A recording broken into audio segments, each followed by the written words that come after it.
Before you start tasting your wine, there are 5 S's to be aware of to sort of guide you through the process. If you missed my first post, which was sort of an overview of all 5, I'll drop a link to that below. But today we're going to be talking specifically about the first S of wine tasting, which is C. I'm Kristen Scott, founder and chief wine drinker at swirltosip.com. And it may not sound like a very fun step, but you can actually get a lot of information from simply looking at your wine. The first and sort of common sense reason to look at your wine, make sure it's the right thing. If you ordered a white wine and you got a red wine, that's a pretty obvious problem. Second thing, make sure there's nothing floating in it, anything out of the ordinary. But from there, we can move on to some more interesting observations, such as the color, the clarity, and the viscosity. So let's talk about color first. This is obviously a red wine. And you may also see a white wine or a rosé or all kinds of varying shades within those general descriptors.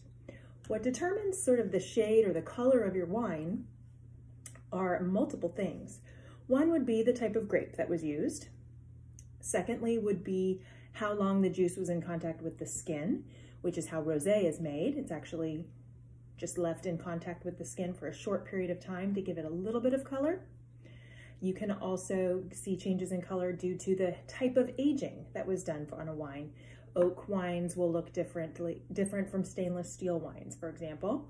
And you can also start to tell the age of a wine. As a wine ages, it tends to move more toward brown shades. White or red does this.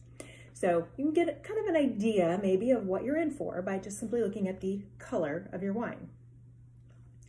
The second thing to look at is clarity.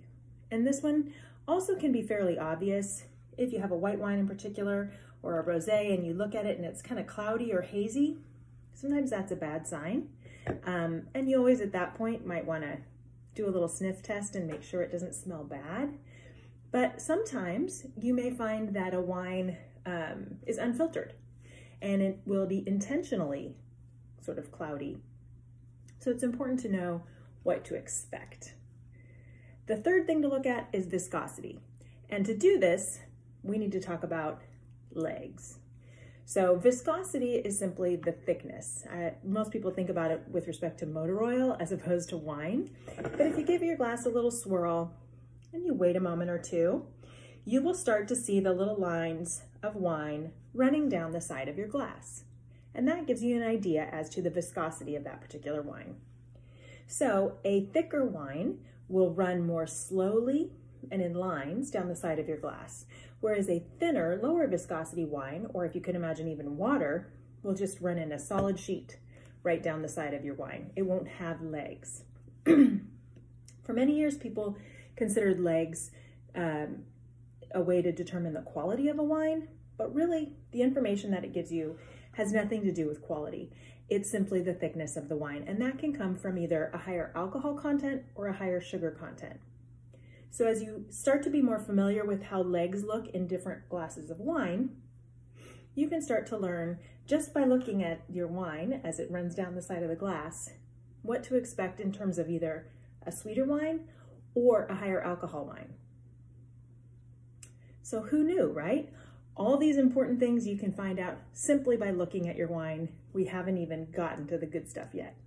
So that's the first S, C. Stay tuned for the rest. Cheers.